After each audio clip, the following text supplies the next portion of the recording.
So in the book of John, we have Jesus comes to the man at the pool of Bethesda, and he asked him, do you want to get well? And what did the guy at the pool of Bethesda, what did he say? These excuses. He had an excuse. And all Jesus wanted to know is, do you want to get well? And then what did he do after he got his excuse? What did Jesus say? All right, so this is the mission for my assignment on today, is to encourage you to move, to live. My name is Tarron Williams. I'm a physical therapist assistant by profession. And my interest in this topic particularly, and my business specifically, is when people come into the clinic, they come to me from the hospital, they come into skilled nursing, they see me, they fight me, I get them up, I get them moving, I give them these instructions, and then I send them home only to see them in the next 3 months. When they come back to me, like, what happened, Mrs. So-and-so? She says, well, I fell down. I said, well, did you go home and sit? Did we do those exercises that I gave you? Did we do any of that? No. So the person didn't continue to keep active after we got them active. So then they find themselves back in the hospital dealing with the same thing. And usually when people come back to us, they're worse than when they left us. So I certainly have a passion for this topic, and my business evolved out of that. Is that when people go home and after all the therapies are gone and no other clinicians are coming into your house, I'm the person people can call and I'll keep you moving. So today we're going to talk about, we're going to go to the objective so we can put the first slide up. So my objective for today is to promote participation in physical activity and or exercise. And we'll talk about later on what the difference in those are. We're going to talk about the impact of sedentary living and behaviors, benefits of exercise and physical activity, recommendations for exercise and physical activity, the challenges and barriers you might face, and some wellness strategies, so you'll have some parting tips that you can work with while you're making changes to move a little bit more. So the first thing we're going to deal with this word sedentary. We've been hearing about that all day today, about sedentary. What is sedentary? Anybody? Not moving and sitting. So we can go to the next slide. Go back to the first slide with the definition. Okay, now go to that. Yeah, that's okay. To the next slide. So when we think about sedentary lifestyle, a sedentary lifestyle and sedentary behaviors negatively impact your health and your wellness. We've heard throughout today about how the impact that it has on your health to not get around and not moving around and what it does to your body. And so we're going to go to the next slide to talk about what it means, sedentary. Sedentary comes from the Latin word sedere, which means to sit. We've become a society of sitters more than movers. Do y'all agree? Yeah. We're sitting a lot. We're sitting so much. Think about it. I don't know how old everybody is in here, but I remember the time when my pop would tell me to get up and turn the station on the television. You remember that? When you actually had to get out your seat, if you didn't want to watch The Price is Right and you wanted to go to the next show, you had to physically get up and go and turn the television. And sometimes you had to deal with the antenna on top too. But you had to get out of your seat to deal with it. Remember that? Yeah. Remember when you asked your mom how to spell a word and she told you to go look it up? And you had to physically get up and you had to go to a bookshelf or wherever you keep your books and actually pull up the biggest things, like they only have like the biggest dictionary in the world, and pick it up, and you had to flip through it to find it. You had to move. But today, what are we doing? Yeah. If I'm watching TV, I get to do that. Ask Mike. Oh, yeah, and if you want to look up anything, all you do is you Google it. We have become such sitters that I am amazed at how many people order food. I mean, you have strangers bringing food to your house. They did all your grocery shopping, put it in a whatever van or whatever they do, and they ship it to your house. Now, granted, there are some people who are homebound, so they need that assistance. But some of us just don't want to be inconvenienced. I don't want to deal with the lines. I don't want to deal with behind that person with all those coupons. I just don't want to do it. I want to do it today. So you will pay this extra money to pay for someone to shop for you and bring your food to your house. That's where we are. So this is where we are.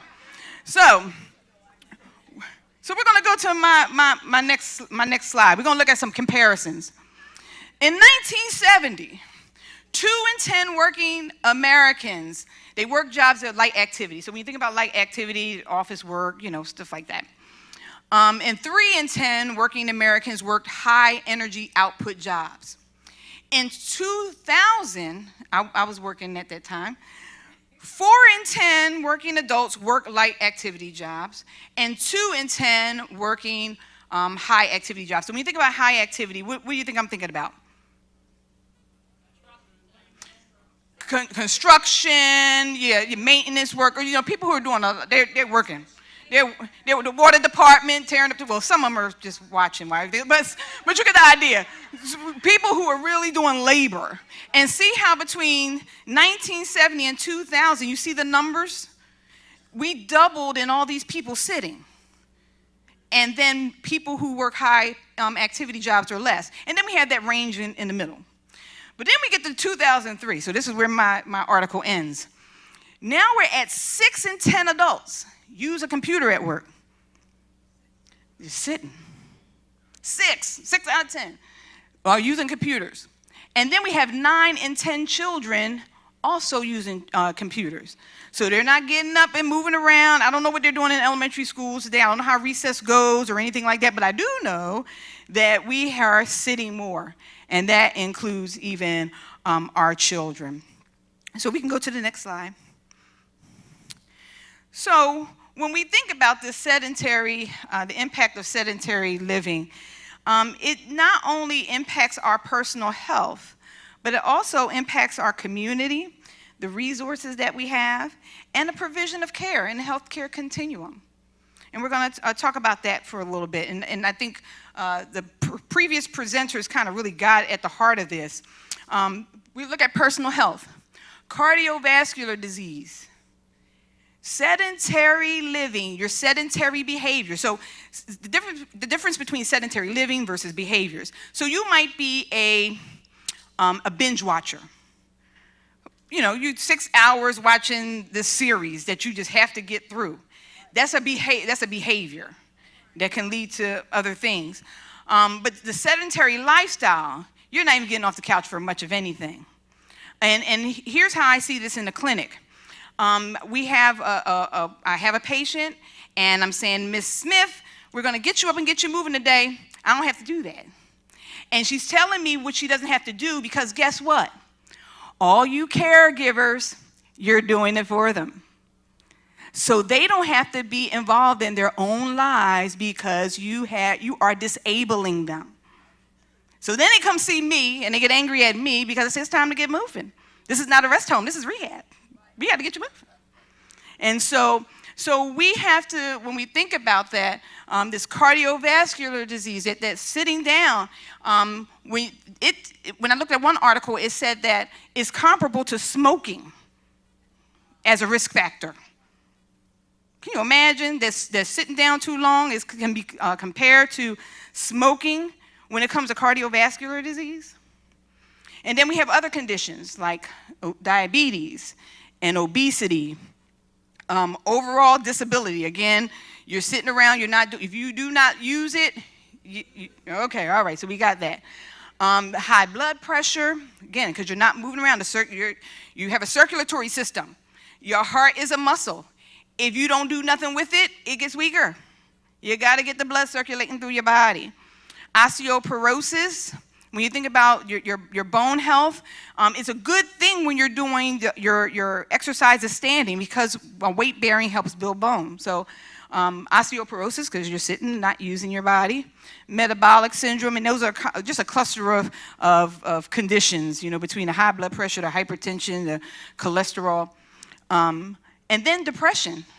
And Bishop spoke about that this morning, about just getting up and getting outside to get some air, walking in nature. Exercise and physical activity improves our mood, but is a risk factor when you think about someone sitting in their home. A lot of times they're isolated. Other people want to go outside, so they're not going to sit in the house with you while you want to be sit on the couch. They want to go out. So you find yourself being isolated, and that can lead to depression. So I want you to hold the next slide for a second. What do you think the percentage? We're going to deal with obesity. That's the one I'm going to tease out of this list. What do you think the percentage of obesity is in the United States right now? Or similar, my article has similar. 87%. Okay, you're a little higher. Okay. We are big, though. I feel it on my job. I feel it. We're bigger. 55? 65? 75. Oh, my goodness. Well, we're a little better than the numbers that some of you have mentioned. So let's go to the next slide. In the early 1960s, 13% of people were considered obese by the Centers of Disease Control and Prevention guidelines. Recently, the figure suggests that a current national obesity rate is closer to 43%. I promise y'all, I feel it when I have to help people get up. And I'm like, we're getting bigger. We're really getting bigger. In addition, nearly 10% of all Americans were morbidly obese during 2017 and 18 survey, compared to 1% in 1960. We've grown. Childhood obesity rates have tripled from 5% in the 1970s. So we know what's going on in the 1970s. Any 1970s folk here? Okay, what were we doing in the 1970s? We were jumping rope, we were hopscotch, and we were fighting between the rope games because who was turning the rope. We would go outside. You didn't see us again until it was dinner time. So, and again, there are challenges today, and on today's world that we'll talk about, but we were outside. There was no, you would get up in the morning. If you had to do your chores, you do your chores, but then your parents kicked you out. They said, go outside and play. That was a real thing, but it helped us. Because you look at some of us now, it's like we look young for our age, and that investment at the beginning of our lives really have impacted how we are now in our 50s and going into our 60s, okay? When we think about just our children today, they're on their computers a lot. You're not seeing them outside. And again, safety is a consideration, the neighborhoods and all that. So those things are a consideration. Lack of creativity, maybe, because the computer, you just turn it on and do a dance on TikTok, and that's your exercise for the day. But we understand that it was different. Today, we're 19%. So that's for 2020, 19% of our children are obese. And it's, again, not moving around, just not getting around, not playing like we certainly be used to. Okay, so let's get to community resources. The community and the resources. 1 in 10 premature deaths are associated with sedentary living. So when we think about all those conditions that we mentioned at the beginning, the cardiovascular disease, diabetes, and all of those things, you can extend your life by getting up and moving. When you have an issue of cardiovascular disease and diabetes and all of those things, they weaken your body, and it could cause a premature death. All right? Decreased productivity. What do you think I'm meaning by that? Decreased productivity. Not being able to move around.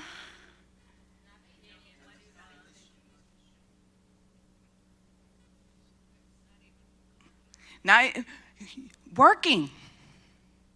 You know how many accommodations people have now? I work with people who can't walk upstairs anymore.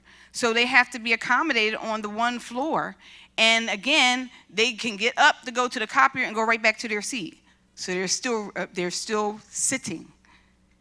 Their body is not being challenged. So, and when we also think about productivity, the things you want to do around your house, like to be able to take a load of clothes and carry them and put them in a washing machine. All of those things are associated with your ability to move.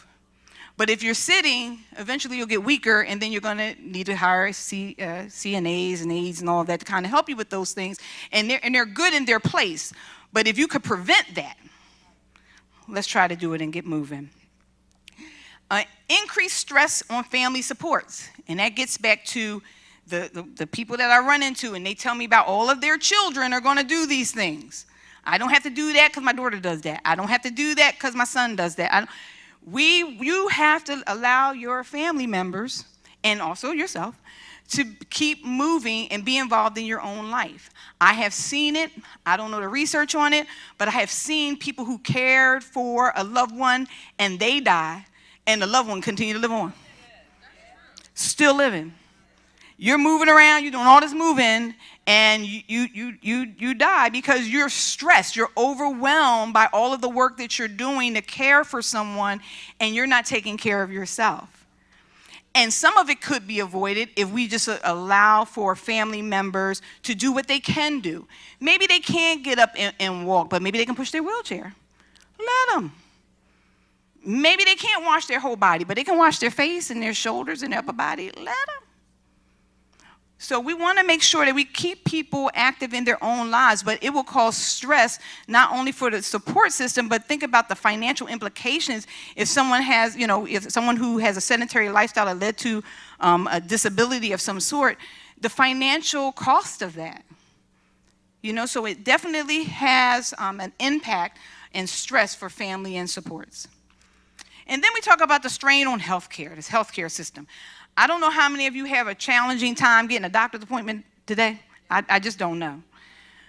All of us are trying to get to the doctor, and it's not just for well visits. We are flooding the system with a lot of preventative issues. So it's straining our healthcare system. Even when you talk about trying to find an aide to come into your home to help you, it is putting a strain. One person cannot be everywhere.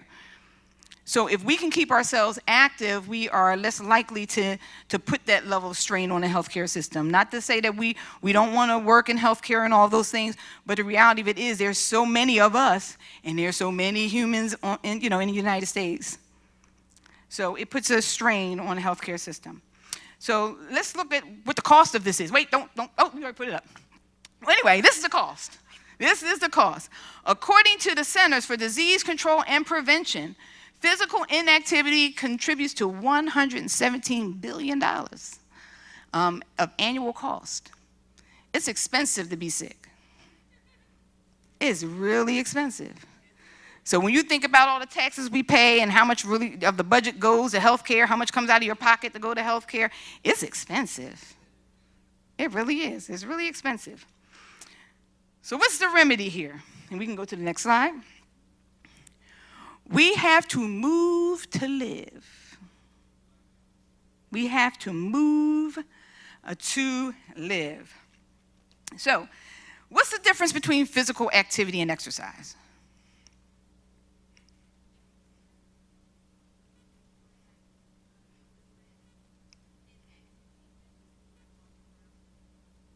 Very good. Anybody else want to add to that? Very good. Okay.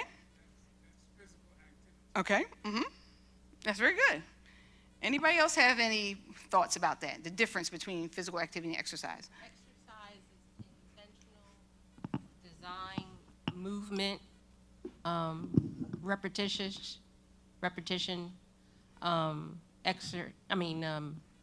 Was it? Activity is taking things to picking up things, moving it to another place. Just things that you just automatically do, but you don't plan. Okay. So you hit it, and you said the last one for her. So when you think about physical activity, is your musculoskeletal system doing what it does to live your life? So me walking up a flight of stairs, that's an activity. And when you think about exercise, though, exercise is intentional. It is deliberate. It's repetition, and it's purposeful. So there's a reason why. So when you look at Jeffrey in the back there, so he does sports. So when he's trained, do you train the athletes? Okay. So how he would use exercise is different from how I would use exercise, just because of the population. So when he uses exercise, he's probably getting them ready for some kind of competition or the Broad Street Run or whatever. When I use exercise, I'm trying to get you off the couch. I'm trying to get you up your front steps. I'm trying to help you from falling down. So we approach we do the same thing. We do exercise, but depending on what the purpose of that exercise. I do for health and wellness, certainly he does, but he also challenges those who are high impact activity. They have some kind of goal. Maybe they want to climb a mountain and they need to have the endurance and the strength to do that. He's going to train them differently than me training, Mr. Smith, because I'm just trying to get Mr. Smith to his house safely. But exercise, so every exercise is physical activity, but not all physical activity is exercise. So those stairs that I spoke about, you're going up those stairs, yeah, certainly if you go up the stairs, yep, that's an activity. But if you make it deliberate, repetition, and the purpose, you have that purpose for, I want to get my legs stronger. Yep, it can actually become an exercise for you. Okay, so you don't have to necessarily leave your house to move and do exercise. But recognize there is a difference between the two, but both have benefit. Okay? Our goal is to get you ready to just move, because that's what we want you to do. We just want you to move. So, what do you think the benefits of exercise are? Let's hash it out.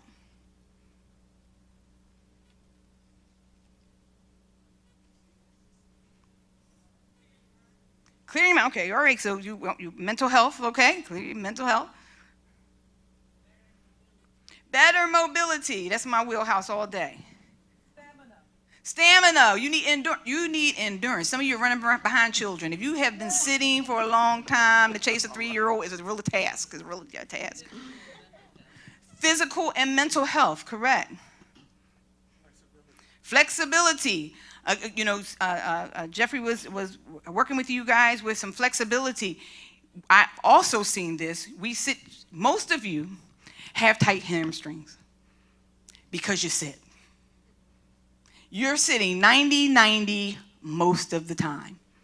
And guess what? Your body feels it. And maybe your back too. Some of your back issues because you have tight posterior muscles in your legs. So we got to get you moving. So flexibility is really important.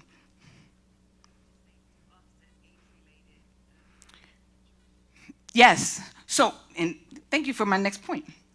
So when I think about people even coming into the clinic, it appears, and I've observed this, that people who are in pretty good shape before they have an event happen in their life, he get hit by a car, broke their leg, fell down.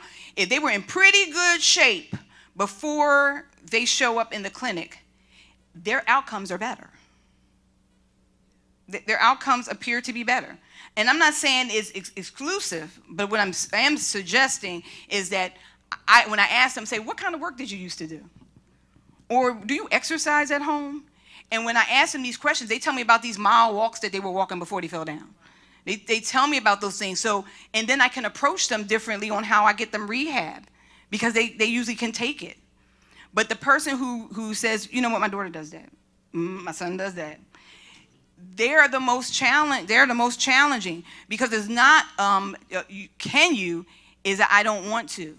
So once you get into I don't want to, guess what? Your body's going to line up with the I don't want to. And then when your family shows up, they get angry at me, because they're saying, why don't you have my mom walking? Because your mom doesn't want to.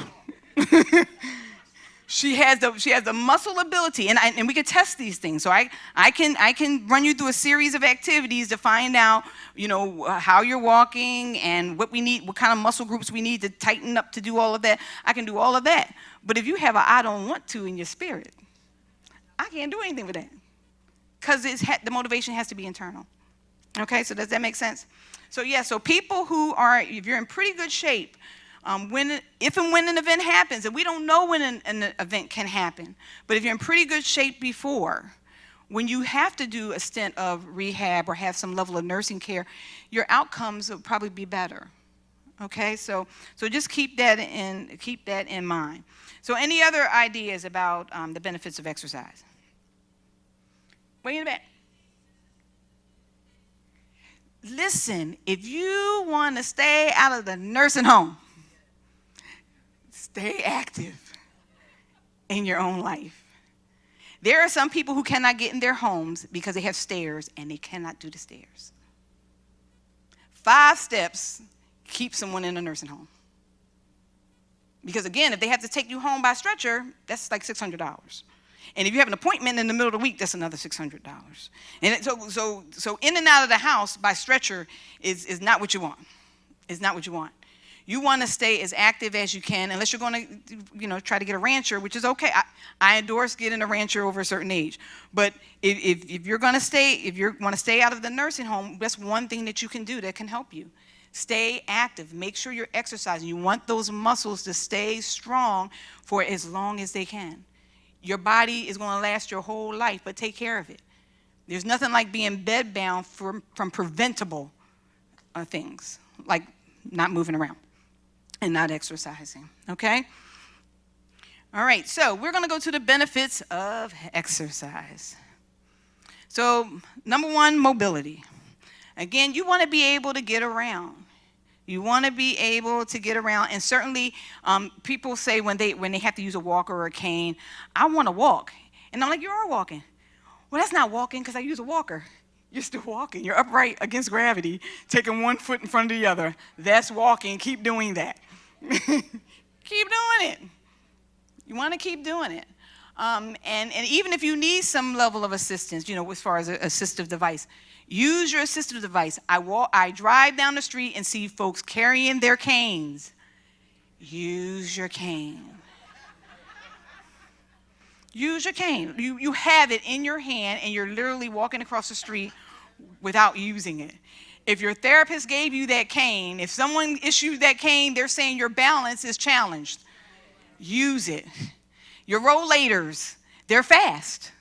Be careful. So if you have anybody in your family or you use a rollator, be careful because they can get away from you. But it's still walking. I encourage that. And again, all of us in this room have a spectrum. So you may not be able to walk far, and that's okay. But if you can take some steps, if you can get up and get to your kitchen and sit down, take a rest, get back up and go back to the living room and sit down, you should do that during commercials. If you're watching an hour-long show, move a little bit. Definitely if you're prone to sit for hours. Get up and move around a little bit, okay? So for mobility, you want to maintain your mobility throughout your lifetime. Organ and systems function. So I don't have to review all of what Teresa was talking about. You heard it. She said move. I read it. Move, move, move, move. I read her slide. Your organ systems function better when you're moving. Your heart needs something to do. It needs to work. Your lungs, they need something to do.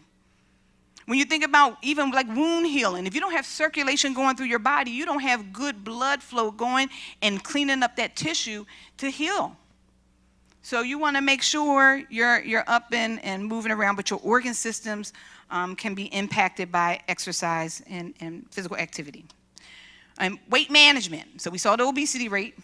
So we got work to do. We have work to do.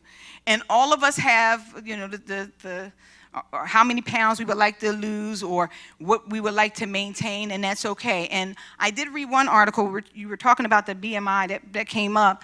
The BMI measures weight to height. So it's general. It's general. You want to be mindful, though, that some people might have a skewed number because some people have their bone density might be different. So there's some things that can come into account. But in general, you know, you can use the BMI scale. And we understand that we want to try to keep that under 25. All right? But weight management. And even if you lose weight, you have to still be active to maintain that weight. So you don't want to say, whoo, I lost 20 pounds, and then go back to your former lifestyle. It really is a behavioral change. You really have to change your behavior. All right? Mental health and cognition. You'd be surprised by just, Bishop Lambert said this morning, walking in nature, what it does for you. Just walking and breathing some oxygen. If you can drive yourself out of the area and get to Lancaster and walk around there, or go to a nice park and walk the park, that helps as well. Or, you know, sitting in nature, if you're a sitter, you know, you use a wheelchair and you can do exercises in nature, is a great place to be. It helps with our mood. Improving your sleep. Exercise will help you sleep better. Expend some of that energy, make you tired enough that you get a real good sound sleep. And then when we think about the lifespan, so that's back to the conditions, the comorbidities of diabetes and cardiovascular disease and obesity and all those things that shorten our lifespan. If we can get those managed, that can help us even when it relates to our lifespan. And then the overall perception of health and wellness. So some people are real big on counting numbers and all those things. If you are, and that's a real thing, and people do it for all kinds of reasons, what I would suggest is think about how you feel in response. Because when you think about your clothes fit better, you have more energy, you will notice the benefits of your exercise and increasing your physical activity. So your perception of what you're feeling is a real thing. Now, mind you, you can get on a scale and you can do all those things. They're legitimate to do. But so that you're not anxious about it, look for the markers of how are you feeling? Are you really feeling better? You know, and when you go back to your doctor, and we'll talk about that a little later, you might find that your numbers have changed because you've increased your activity and exercise. All right? So we're going to look at anybody have any questions so far? Y'all all right? Everybody's all right? Okay. So let's look at some recommendations. So for children, 60 minutes daily. So, and that's for children and teens. Again, those of us who grew up in the 70s, and I would dare say 80s, because I think we were running around in the 80s too. We were just out, and it'd be hours. It'd be hours. To get a child off of unless you have your children in sports and things like that, they may not be getting that hour. So you want to try to encourage them to get up and get active. I did try to look for a research study about your activity and related to your children's activity is inconclusive. The research that I found, because some kids are just wired that way, and your personality is wired. So you might find that a parent that sits all the time has a kid that's just running all over the place, and vice versa. So it can be, just the makeup of that person. But if you find that your child is just sitting and at a computer or on their phone, and they're not getting up and moving around, we want to try to encourage them to do that. I know roller skating was big when I was younger. I think I'm going to go back to the roller skating ring. I had a good time back in the 70s. I think I'm going to go back. If you can get them to do some and you can make it fun for them, like find something that they like to do. Your grandchildren, they can go out gardening with you if you can get them out in the yard. You know, doing things to keep them active, but 60 minutes is the recommendation for children and teens. Adults, 150 minutes a week of moderate intensity aerobic and at least 2 days of muscle strengthening, or 75 minutes a week of vigorous intensity. So what that looks like, if you're exercising every day, if you're doing an activity every day, that's like 20-something minutes. If it's 5 times a week, that's 30. So 3 times is more like that 40-ish. 3 times a week is like 40-something minutes. So that's what it kind of looks like. And then for older adults, they may not be able to do all of it in one go. So like that 30 minutes, I still want older people to do at least that 30 minutes, get that 30 minutes in. But the focus of the activity or the exercise is on mobility, endurance, strength, flexibility, and balance. How many of you know what the number one reason why seniors go to the hospital with injuries? Oh, you had a good teacher. Well, that's what I'm talking about. Falls. And the mortality rate on a hip fracture is high. So we want to keep everybody off of the ground. Everybody off of the ground. So when you think about all the components that go into staying off of the ground, safety is one, but we think about mobility, endurance, strength, flexibility, and balance, okay? And that goes for all of us. We want to try to hit all of those areas when we're exercising or doing physical activity. In the gym, we certainly want to work on strength and balance, endurance, increasing our cardio capacity. But these are the guidelines for the recommendations according to the CDC. And then we're going to talk about what that means. So, moderate intensity. So when you're thinking about you doing moderate intensity of activities, your heart rate, your respiratory rate, it increases. You should sweat. You should sweat. And you're able to have a conversation. It may be a little difficult, but you still can have a conversation. So with that being said, everyone in this room might be in a different place. Because for you, depending on your health status, your underlying predispositions, and whether you have a heart issue or diabetes, whatever, you may need parameters. And we'll talk about that. You may need parameters. But if you're pretty healthy, you don't have all these comorbidities, you need to sweat. There's a way to calculate your max heart rate, but you should get someone to help you with that so that you know where your heart rate should kind of be, what range it should kind of be in. But you should feel that you're working. Walking is a good get started, but at some point, we can take it up to brisk walking so that you can sweat. All right? Other things that included in moderate intensity, riding a bike, dancing. I know Teresa, I think it was Teresa, was talking about how, doing two things at one time. So you think about you're singing a song and you're dancing at the same time. That the idea is that your brain has neuroplasticity.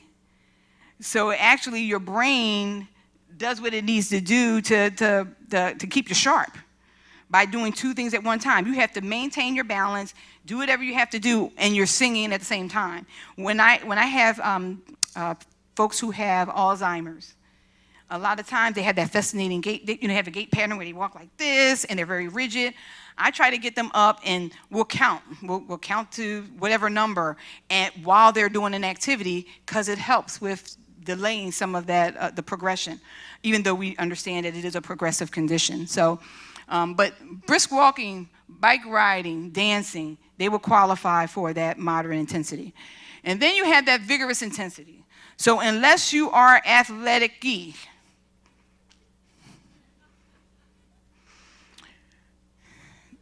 this can be a situation, so you gotta be careful. It elevates the heart rate, respiratory rate. It's marked by harder and faster breathing. You are sweating. You might be able to say a word or two, but you're not having full conversation. Am I right, Jeffrey? I'm okay? All right, I'm good? Okay, so those of us in this group, maybe that's not you, and that's okay. But it looks like lifting heavy weights, circuit training. You know how you go from one activity and then you go over here and you do this 15 times, you go over here and you do this 15. Yeah, circuit training and sprinting uphill.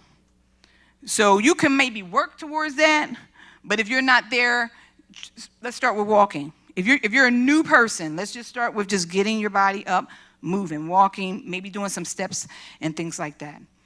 Okay? All right. And I want to talk about precautions. So when we think about the precautions and contraindications, understanding that this is a wellness conference, we have to be mindful of those things that we have going on in our personal health when we're trying to engage in exercise and activity. If you have a heart condition, like when I work with someone, I want to find out from the doctor, what are their parameters? Because my max heart rate might be 150 something or whatever, but if I put somebody who has a heart condition at 150, I'm going to be doing CPR and losing my license and all kinds of other things. So we got to be careful how we engage in exercise and activity when you have these other things going on. The impact of medication. Like if your medication drops your blood pressure, and then you're doing these, it can impact it. So we want to be careful with and get parameters. I would get parameters because the doctor is the one that would let me know how far I can go and when I need to stop. Okay. Also, there's contraindications. So some things you don't want to do. So precautions are things you just need to be mindful of before you engage in activity. Contraindication says you should not do that. You just shouldn't do it. COPD, if you have COPD, you want to know what you need to know your pulse ox, because you get out of breath, it can be an event. So we just want to be careful with that. So, and we'll talk about that at the end, at the conclusion. Recognize the challenges. What are the challenges to us getting up, moving around, and exercise? What are our challenges? What's going on? Pain. A lot of people don't want to move because they're just in pain. But guess what? When you're in pain and you don't move, guess what happens? So you may need to get some pain management going so that you're not losing ground. One day lying in bed, and then you come see me, it takes me 2 days to get you back somewhere. So if you've been in the hospital for a couple of weeks, that's 14 days. We're trying to get you back to where you were. So but pain is a big deterrent. If you have arthritis and bursitis, it's just painful. So you need modification of a program. And that's when you need to seek somebody out to do the modifications and help you with that. But you still can exercise, but certainly yours have to be different. Any other challenges? Motivation. I don't want to. I don't feel like it. It hits us all. It hits us all. But yes, we need motivation. Other things like support.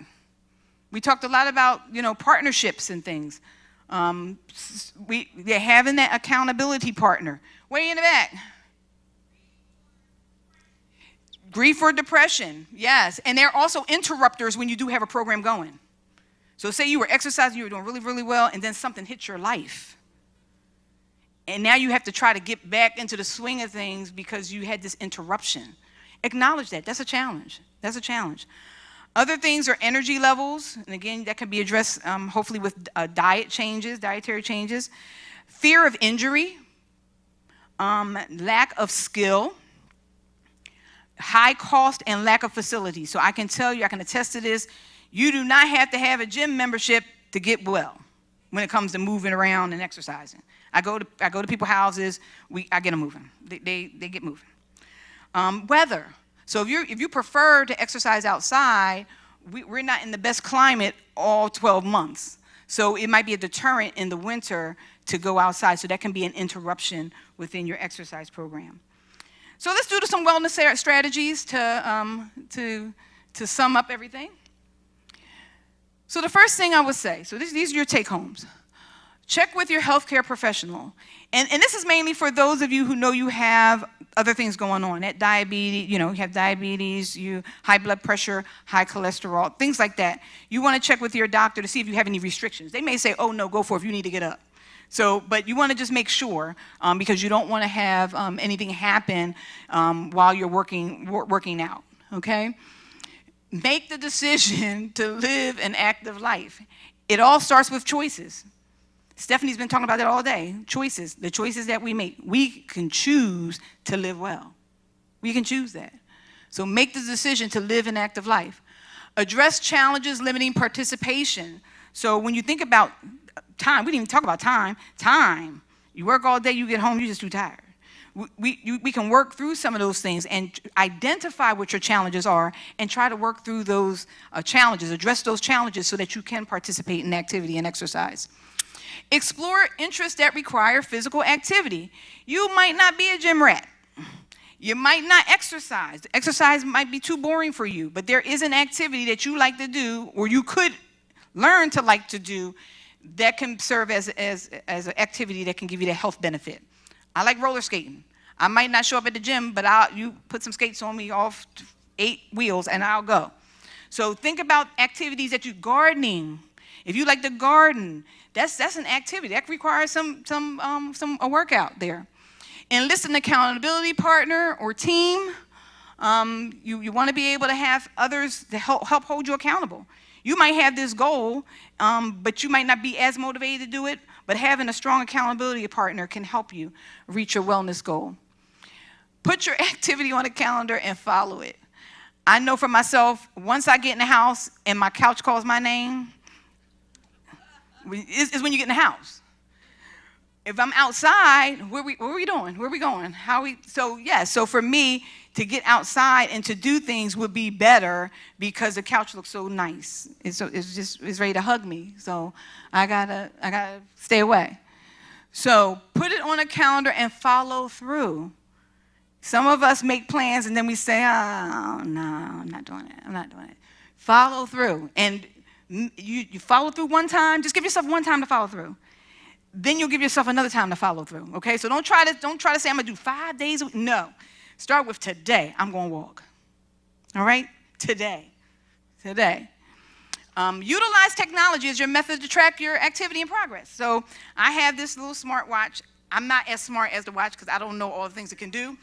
But I do know it tells me how many steps. I'm not even at 10 yet. I'm halfway there. My heart rate, apparently, I'm working hard up here, and how many calories I'm burning. So it tells me. So in real time, so when I'm running around the gym, where I work, I'm looking at it and I'm like, that was a lot. But I get real time, I get to find out how I'm doing. You can get trackers. Now, some people may not want to be that intentional about it, and that's okay, but there is technology that you can use to track your progress. You can use a calendar and say, you know what, I exercised on this day, and give yourself a little smiley face and a fruit cup for the day. And then the next time you exercise, you put a little smiley face so that you're marking your progress and saying, wow. At the end of the week, you look at it and say, wow, I exercised like 3 times. Oh, that's pretty cool. Yes, so that's progress. And then what you can do is track your progress through your wellness visits. You'd be surprised at the little changes that you make when you show back up at the doctor and they say, what have you been doing over the last year? What did you do? And you tell them all this great stuff you were doing, you up moving around a little bit more, and they tell you your numbers are showing it. That's a gift. Like, ooh, my numbers got my cholesterol's in check, my blood pressure coming down. Like that's what you want to hear because then you can ask other questions. Well, can we reduce some of this medication that I'm on? So you can't ask questions and you don't have the numbers to ask those type of questions. Can we take me off of medication? And your numbers are saying, no, you still need it. So you want to track your progress through your wellness visits and your perception of overall wellness. Your clothes will fit better. Your mood. When you think about, the depression rates and all of that, you can mark your progress through just understanding how are you feeling. You may have more energy now. So that all helps you. Any questions? Questions, comments, concerns?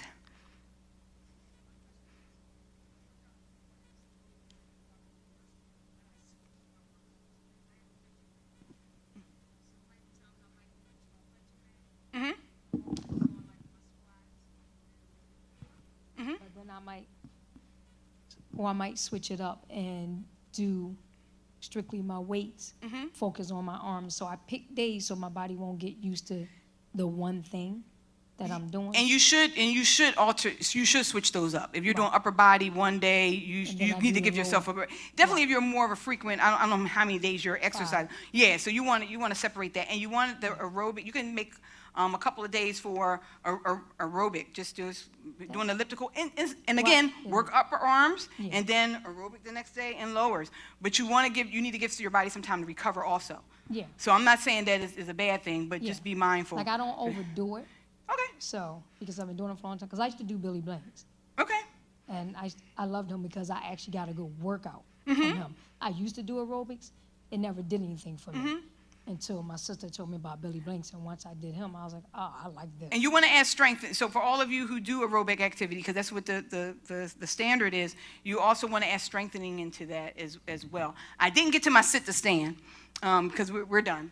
But the sit to stand sit to stand activity is actually you crossing your chest with your hands and you seeing if you can get up from a seat. And I would time you a certain amount of time. I'm not going to tell you.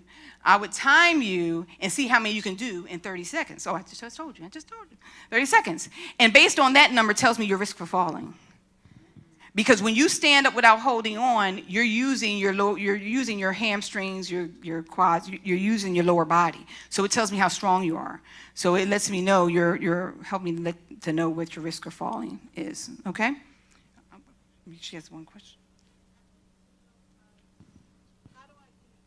Accountability partner if I don't have accountability partner because I don't. So it may require that you look within the community. I know I don't know if Silver Sneakers in the area or anything like that. Or y'all do have that. Some community centers, they're doing it. I think they do them regularly. Okay, so yeah, so definitely connect with someone in the room. But yeah, you can look up like community centers. They usually have like exercise programs, and then you're within a group. So that helps you be accountable. I certainly do it for my business, Move to Live Well. I am an accountability partner for people who want to get moving. But for what you need, yeah. So, Silver Sneakers Insurance pays for that. Okay, so yep. So that's an idea for those of you for some.